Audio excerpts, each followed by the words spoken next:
Beep bop boop. Well, hello everyone. Good evening. I am long overdue for a stream, a video, something. I felt like doing it. I also feel like not doing it because these things, meh, it's tired, long day. Anyway, I've been working on some ReScript of late, and I kind of want to talk about it.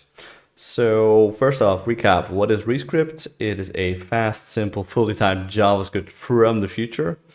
TLDR is like it's kind of a TypeScript alternative, but I feel like it's a lot more aware of what's happening and it actually compiles down to JavaScript.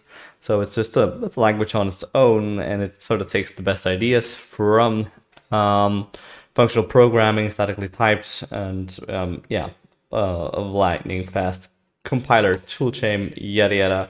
So good stuff. You see some ReScript, and then you see some JavaScript, and I like it. It grew on me. I sort of did one project with it, and what I kind of lacked in that project was I needed to interact with the DOM, very minimal, but I was kind of missing bindings for the DOM. Like, you have to tell ReScript what the DOM is because it doesn't really know out of the box. And TLDR, I worked on a project to create ReScript bindings for Web API.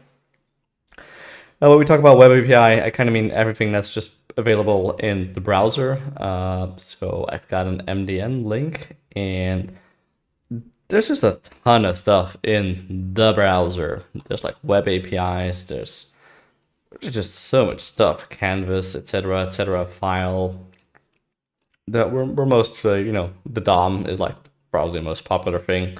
But TLDR did like a lot of bindings, and there currently wasn't a really up-to-date way to do it. There's an existing web API project, which works quite well, but it hasn't caught up to the latest ReScript version. So we're gonna play with ReScript 12. That's an alpha today, but I kind of like it. A lot of good improvements there, so we'll just do that. ReScript 12 has some new nice features, which I'm not really gonna talk about because I don't feel like the best person to do this in this video. But TLDR, it has something called record spreading or property spreading, and that kind of helped with the bindings for the web API. So circling back, we're gonna do something super stupid, and it's gonna feel very over-engineered at the end of it. But we're gonna have a button. We're gonna attach an event listener. Click on the button, and then like a counter goes up, up, up, up, up. So yeah, that basically just that.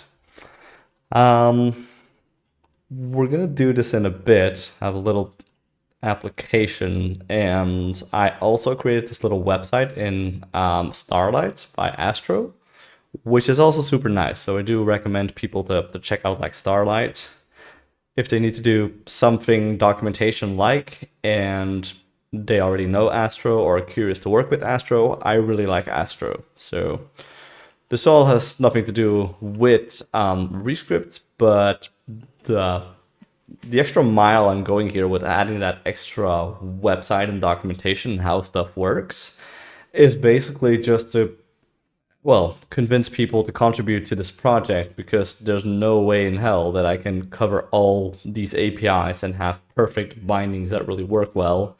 Like, this is too much. It's too much for me by myself.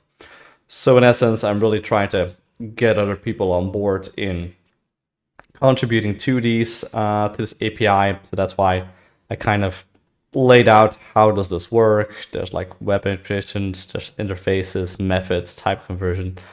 Good stuff. Let's look at some examples. So basically, we're having ReScript bindings for stuff that you can typically just type in the browser. The benefit of ReScript is that everything is typed, strongly typed. So, for example, we're gonna have a button. That's actually more or less the example that we're gonna go for. But when we just look like, hey, we want to use fetch, well, just using fetch, it's not there. You kind of need a binding, even if you're just doing a native API call. So that's basically what this whole web API project is about. And really, project setup, it's all good stuff. I try to explain how it all works, the APIs, the modules, the bindings. So the first time we're going to use this project, it might be a letdown, but there's like a lot of breadcrumbs to sort of save yourself. And I'll just shut up now and let's get started. What we want to do is we want to create a new application. We'll do the getting started instruction, and then because we're using the alpha, we'll need to do like a lot of other stuff. But what we basically want is we're going to say, almost too fast. I'm a bun guy. So we're going to use bun create ReScript app. There we go. So the app is web API stream demo thing.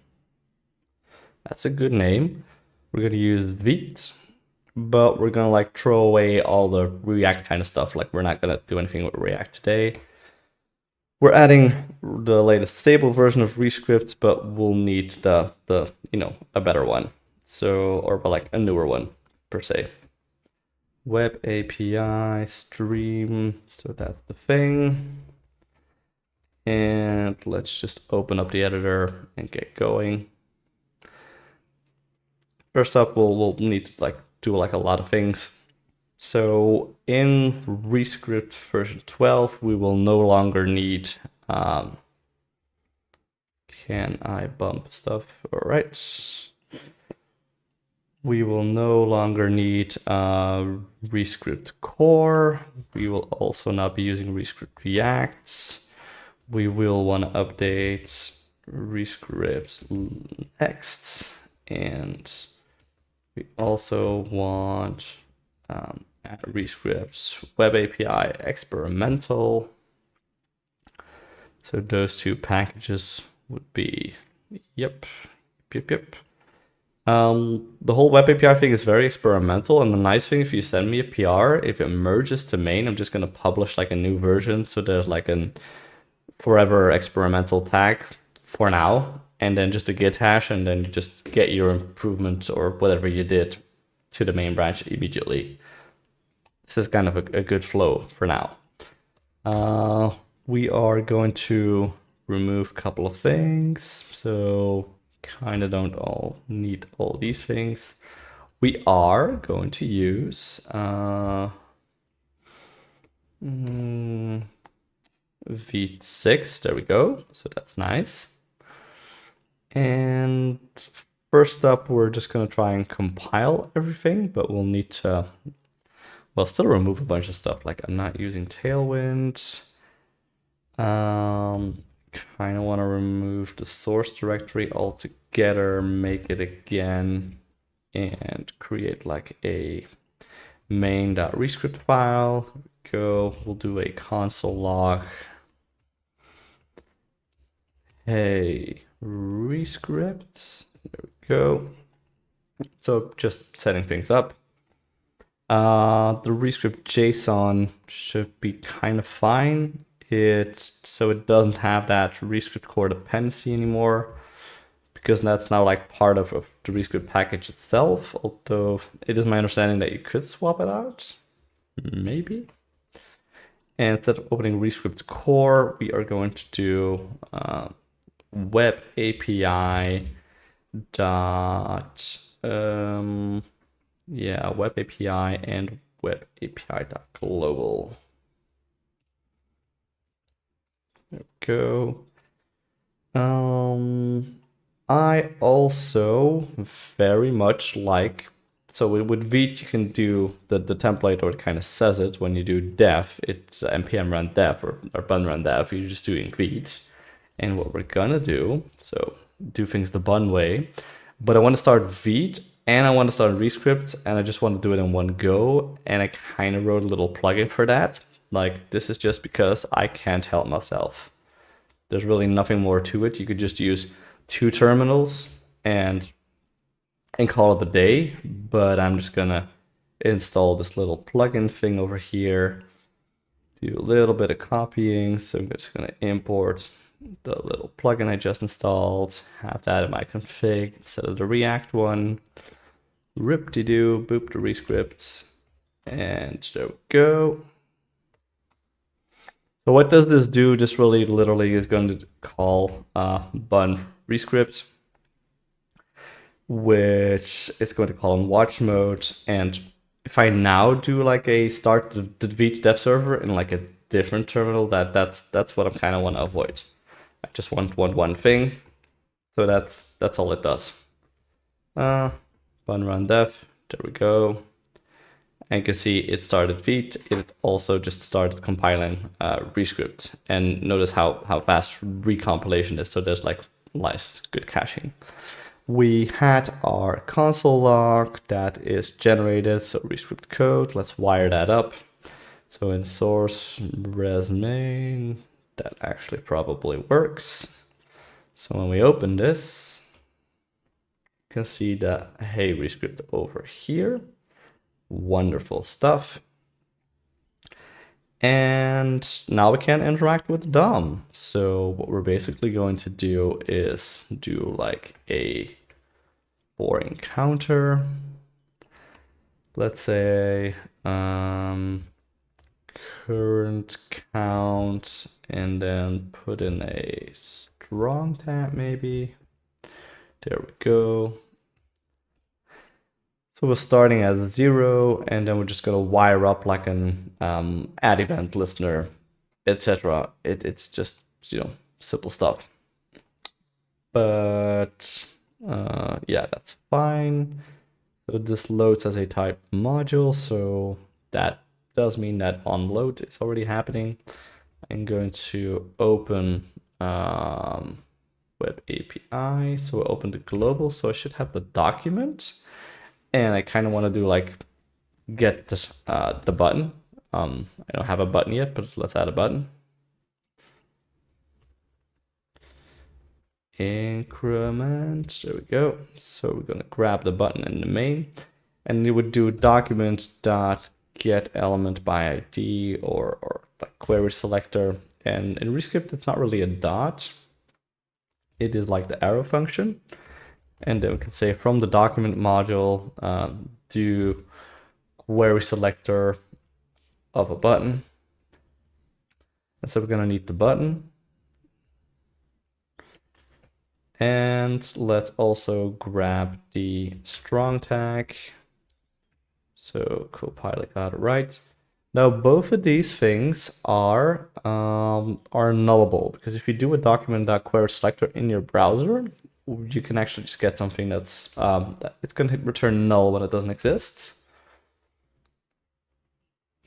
So let's say we're looking for the h4 tag that doesn't exist, so you get null back. So this returns a null of t, and we're basically gonna pattern match a tuple of these things, and if they're both having a value, then we can do something useful with it. So let's pattern match value of the button and a value of the strong tag. There we go. So unit for now, if either of those don't match, button or strong not found, that is fine. Console.error. Yep, that's all good. And let's console log 2, both the button and the strong tag. There we go. And you can sort of see that, well, it got the button and strong. This just does what you expected it would do. And it just creates, well, clean bindings, like there's no additional runtime cost. You try to avoid that. And it just checks if these things are not null, or if they are. So yeah, good stuff, good stuff. Anyway, we want to, I guess we're checking if both exist, and then we could do a button.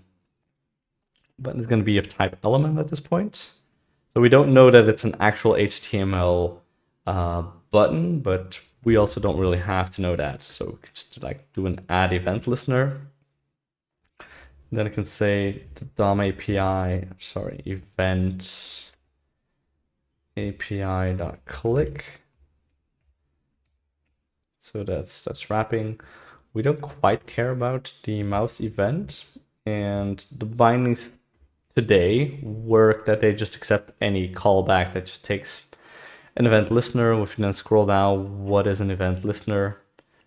it's basically going to say like whatever you think an event is and pass it to unit, which probably I do have some vague memories that you can like return a boolean and then it bubbles or it doesn't. And so, you know, the bindings are not perfect, but as long as nobody uses this, there needs to be a driving force to improve this. Like the fact that it's returned a unit is going to be good enough for me today for now. So that's what we have today. If that doesn't fit with your use case, let's talk, send a PR, let's get, let's work this out. So we add the event listener to click, and let's just do this step by step. Button clicked. And if we then press on increment, we can see the button clicked. So that's all wonderful stuff. We know that we have a strong, so let's say it's the current value. So strong should have a text content. And we will try do a switch on the text content. What we're actually going to do is see, is this an integer or not? So we can do something like int from string, which is going to do some sort of try parse. If it is not a string for some reason, then I would just say like, hey, strong.text content is 1. Then it's going to be a sorry, current value. Yes, so that could be null. So we'll need to take that into account as well. Basically, I can do, I think, null to option, and then do like an option flat map, and then try and convert it in from string. That might work. And then the current value.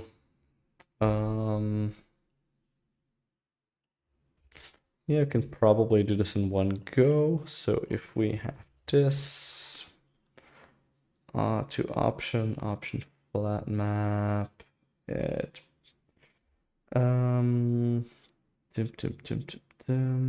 it, do I need to be excessive here?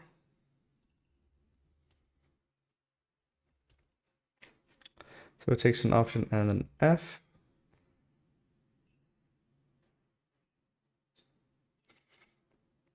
Okay, I probably need to invoke this. So let's say texts.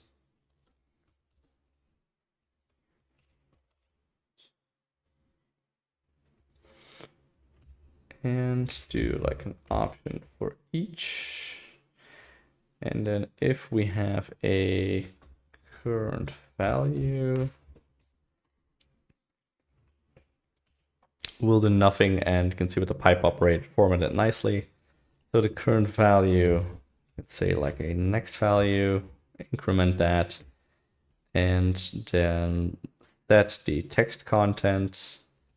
And it almost got that right, to a value like this. There we go. And let's see, what did that make out of it? So it add event listener. Then we do the option thing. So see the difference between the function calls and the piping. So this is all function call, function call, function call, nested, while the ReScript code would like, top to bottom, just pipe to the next thing. And that should be it. So let's see in our screen, does this work? Yay, it does. Okay, and basically that's it. So that was like the happy path. Let's now try and do something that I haven't prepared and then just try and figure out how much of a letdown is it. What if we want to change the color of the H2? I don't know, to red if it's over 5. So if next value larger than 5, update H2 color. Don't have that yet.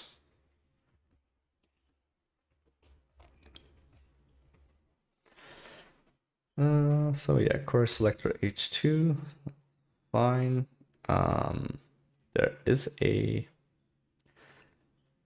yeah, this is all invented stuff.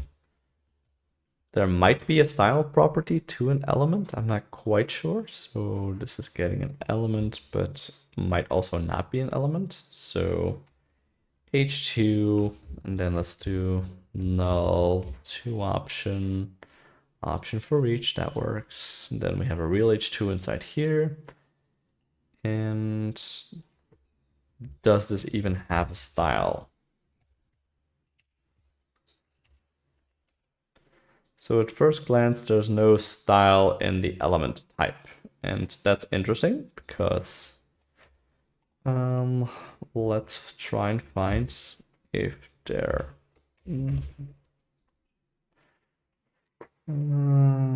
so there's as element, which brings us to element itself. There we go. And element may or may not have a style property. I don't really know by heart if it should. Let's see on MDN.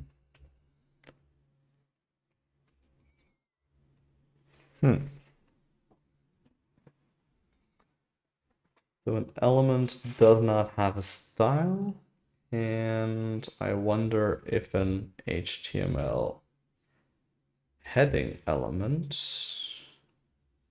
suddenly has the style.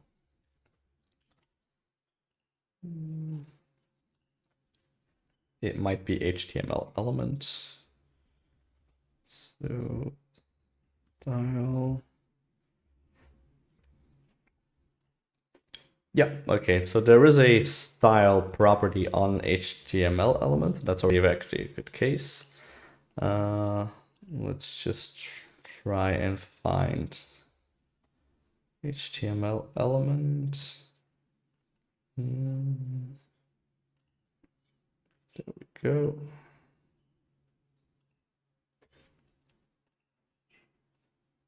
So there's like a lot on this page, and that's why the documentation kind of, well, struggles to sort of render this because, well, there's just way too much in all of this. So that's why.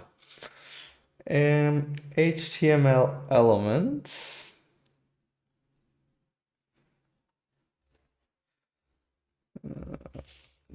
Yeah, there we go. That has a style. And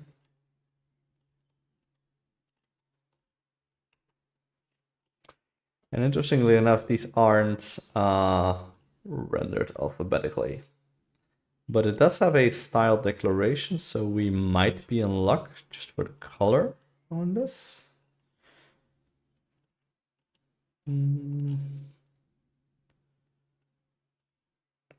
Anyway, let's try. So this currently is an H2 element, but it's an element type, and we kind of need to see if it's an HTML element. So in this case, what we could do is let's say H2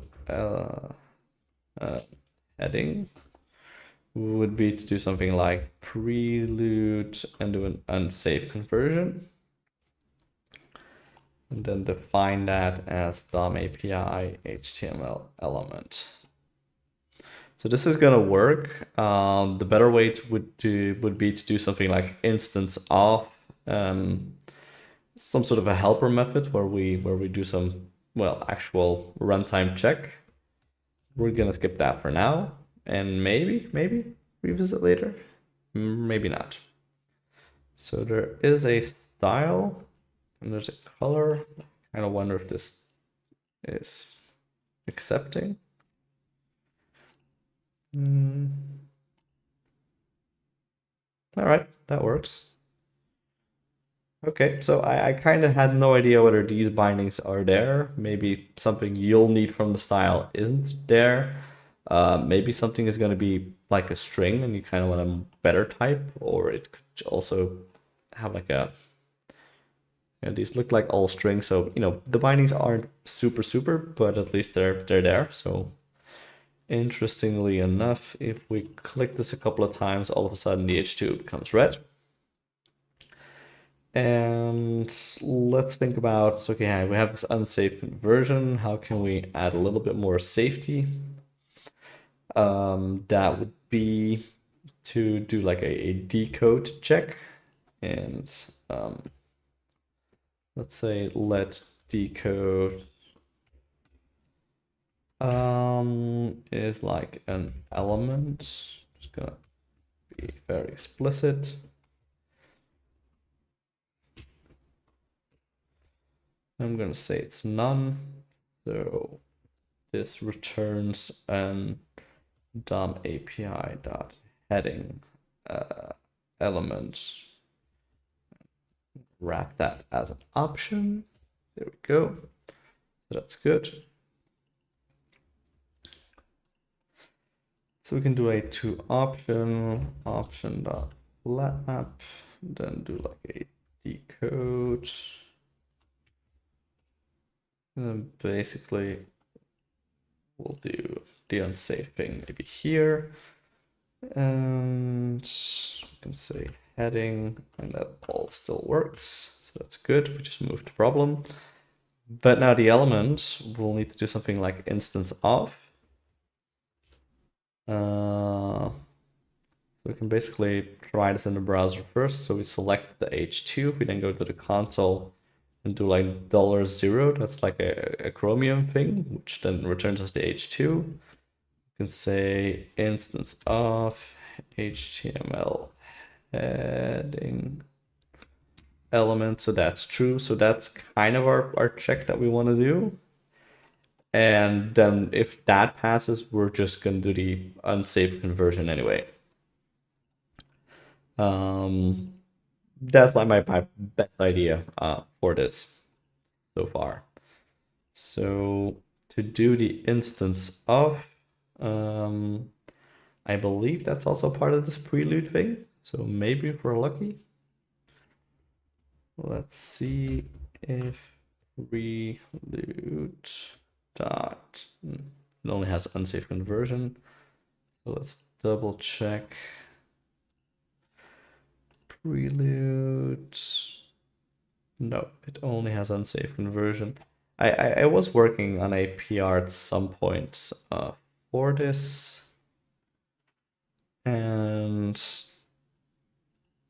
because when you do query selector, and if you kind of know that you're gonna have a certain type of element, then you might want to, well, just have this. So my test here, I sort of added the query selector canvas HTML, and then that returns the option of canvas HTML. So that was the idea. I basically, yeah, this was this instance of. Let's just steal the one we're after. There we go. Oh, instance of. That's fine. So this takes in any type and returns a bool, and then just raw is the thing we're passing, the param instance of the heading element or not. If that is the case, the elements then return some, and we'll need to do the unsafe conversion. This unsafe conversion is actually the same as object.magic, but object.magic is no longer documented, so I'm not sure if it's like still a thing or not, or if it should be used, or if it's like more legacy. Anyway, if we look into this thing, it's going to do the decode, which calls in our little raw helper function, checks if it's a heading element, returns the elements. If it otherwise, it returns undefined, which is what the none case is. And there we go. We are going to, for each option flat map, we're checking is this null or not. If it is, it's undefined. Otherwise, it's some. and then set the header. So that all compiled, all reloaded. Let's change the color to blue. And press the button one last time. Beep, beep, beep, beep, beep. And that's 6. It was, it's more than 5. So that's that. Yeah, this is pretty much it. I kind of wanted to, showcase this little project I've been working on. So it's under the ReScript Lang. So I really hope that this experimental thing can one day go away and we just have good bindings for the browser, for the DOM. But of course, it's all very much work in progress, but there's good steps to contribute. There's API documentation. I am kind of proud about how this thing works because this uses the ReScript tools JSON that's under the hood. Let me actually showcase that, just like a little wrap-up gift. So when you install ReScript Alpha 5 or ReScript 12 Alpha 5, you can have like ReScript-tools, and just running that gives you command line tool, doc and reanalyze. And in the case of doc, if we then point to our source file, which is main.res, it spits out some JSON based on the type tree, and that can then be used, for this documentation website. So I mixed kind of Astro and this JSON together, and then voila. Yeah, APIs, good stuff. Yeah, for example, file API, and then you can go see, and then there's like different types, and there's a blob type, which is just an interface. So the data or the properties are part of a record, but any function or method call would then be defined as like a value that takes in the blob, and then those are defined in a separate module. And it's all kind of there, and it all links to each other, and I don't know, I kind of like it. It's kind of beautiful. Beautiful, there's like a lot of APIs there. At the same time, your first experience might be a letdown. Like maybe there's going to be one missing thing, and oh, how do I do it? Well, then I'm just going to ask you politely, just open an issue and let's talk. I have this web API request form where you can basically tell me like, hey, what kind of sample do you have? Where's the MDN linked? And I'll see what I can do. I'll definitely give you pointers how to do it yourself if I don't have the bandwidth. But for now, yeah, I just really hope this goes places and this becomes a great addition to ReScript 12. All right, folks, and now we're at the ending. The ending of a stream of a video is something that I keep on struggling with. I want to say something very witty, something very clever, and I'm just going to press stop, and then the video stops. But just like imagine that I said something really, really clever. Really